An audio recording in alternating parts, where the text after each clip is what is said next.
नमस्ते दोस्तों, क्या आप भी एलर्जी को कम करने के लिए कई सालों से एलर्जी कम करने की गोलियां खा रहे हैं, लेकिन जब आप इन दवाइयों को बंद कर देते हैं तो दोबारा से एलर्जी के कारण जो लक्षण होते हैं जैसे कि नाक का बहना, बार-बार छींके आना, आँखों में जलन या फिर अस्थमा, साँस लेने में तकलीफ, वो दोबारा से होने लग जाती हैं।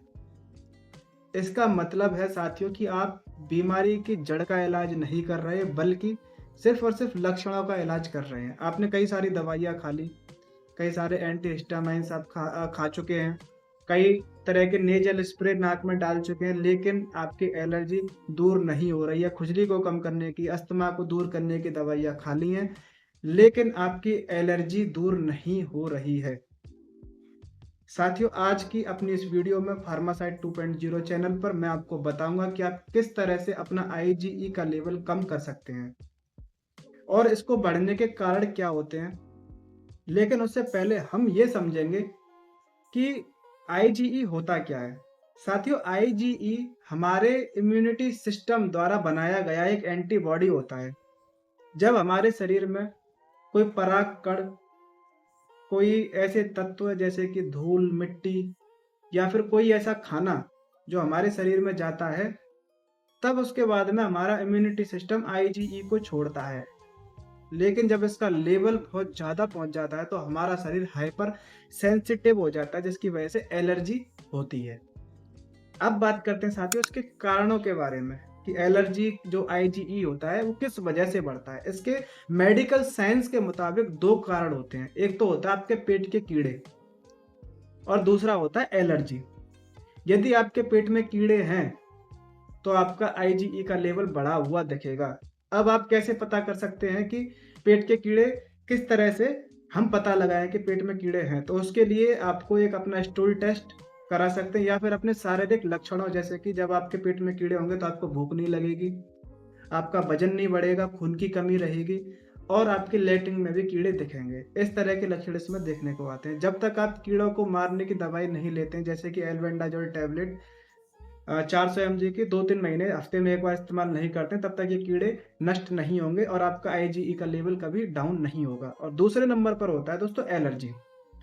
एलर्जी में जैसे कि आपको खुजली है कई सालों से या फिर आपको पिती होती है, स्किन पर लाल चकत्ते हो जाते हैं या फिर आपकी नाक बहती है, छींकें आती हैं और आँखों में से जलन रहती है, आँखों में से पानी आता है या फिर साँस फूलती है, अस्थमा की शिकायत रहती है।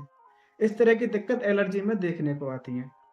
अब साथियों इसकी मैं दूसरी चीज़ आपको बता देता हूँ। हम लोग क्या गलती करते हैं, हम एक टोटल आईजीई का टेस्ट कराकर बैठ जाते हैं कि हाँ आईजीई पॉजिटिव आ रहा है टोटल और हमें एलर्जी है और हम उसकी दवाइयाँ खाते रहते हैं। लेकिन हम एक गलती कर देते हैं, हम अपने दुश्मन का पता नहीं लगाते, जो हमारे शरीर में दुश्मन बैठा है जिसकी वजह से ये तकलीफ़ें बन रही हैं उसका हम पता नहीं लगा पाते हैं। तो साथियों इसके लिए आपको एक specific allergy test IgE test होता है जिसको एलर्जी पैनल टेस्ट कहा जाता है। उसमें आप ये पता लगा सकते हैं कि हमारे शरीर में जो एलर्जी हो रही है, वो किस चीज़ की वजह से हो रही है, जैसे कि दूध से, अंडे से, मिर्च मसाले से, साबुन सर्फ इत्यादि की वजह से हो रही है या किसी अन्य प्रोडक्ट की वजह से हो रही है। और जब आपको अपने शरीर का वो छुपा हुआ दुश्मन दिख जाएगा, तो आप उससे दूरी बना के रखेंगे जिससे आपको ये एलर्जी की समस्या होंगी ही नहीं। अब साथियों बात करते हैं एलर्जी का जो आईजीई का जो लेवल होता है उसको कम करने के दवाइयों के बारे में, तरीकों के बारे में। उसमें सबसे पहले नंबर पर जैसा कि मैंने आपको बताया कि यदि आपको किसी पर्टिकुलर चीज़ से एलर्जी है, जैसे कि आपको दूध से एलर्जी है, अंडे से एलर्जी है, प्याज से, लहसुन से या फिर मिर्च मसालों से एलर्जी है, तो उससे आपको बचाव रखना ही पड़ेगा। नहीं तो ये समस्या आपकी कभी ज़िंदगी में नहीं जाएगी। दूसरे नंबर पर साथियों, जैसे कि आपको नाक से संबंधित एलर्जी है, तो आपको दिन में 2 बार गुनगुने पानी में नमक डालकर अपनी नाक को साफ कीजिए, जिसको आप जलनेति भी कह सकते हैं। इससे क्या होता है आपकी नाक के अंदर का जो बैक्टीरिया होता है, जो परागकण होता है, वो साफ हो जाता है और एलर्जी दूर हो जाती है। इसके साथ में आप एक एंटीहिस्टामाइन टैबलेट जैसे कि मॉन्टेरेल इसमें लिवोसाइट्रिजिन और मोंटेलुकास्ट होता है। ये आपके एलर्जी के जो लक्षण होते हैं उसको कंट्रोल करके रखेगा। इस गोली का आप कम से कम 8 महीने तक इस्तेमाल कीजिए और आपको नाक के द्वारा एलर्जी है, तो आप नाक की स्प्रे की जगह आप जो मैंने आपको ये गुनगुने पानी वाला फ़ॉर्मूला बताया, इसको अपनाइए। यदि आपको खुजली है कई सालों से, एलर्जी, पित्ती वगैरह की, तो आप मॉन्टेर एलसी टैबलेट खाइए, और ये टैबलेट आपको कम से कम 7 से 8 महीने तक खानी ही पड़ेगी। और जिस भी चीज़ से आपको एलर्जी है उससे आप बचाव रखिए, तो आपका आईजीई का लेवल डाउन होगा और आपकी खुजली, पित्ती, छाजन इत्यादि की तकलीफ़ें दूर हो जाएँगी। और यदि आपको सांस लेने में तकलीफ है, आपको अस्थमा की शिकायत है, उसकी एलर्जी है, तो आप मॉन्टेर एलसी खाइए। और भी इसके साथ में कुछ टैबलेट चलती हैं, जैसे कि ब्रोंकोडायलेटर, इनहेल करने वाले कैप्सूल आते हैं, रोटा कैप आते हैं, वो एक एक कैप्सूल जैसे फॉर्मोनाइड 200, ये सूतना पड़ता है मुंह के रास्ते। और इसके लिए मैं आपको अलग से, अगर आपको ये अस्थमा वाली परेशानी है तो आप मुझे नीचे कमेंट करके बताना, इसके लिए मैं आपके लिए अलग से एक वीडियो बना के दूंगा। तो दोस्तों, इन सभी चीज़ों को अपनाकर आप अपना आईजीई का लेवल कम कर सकते हैं।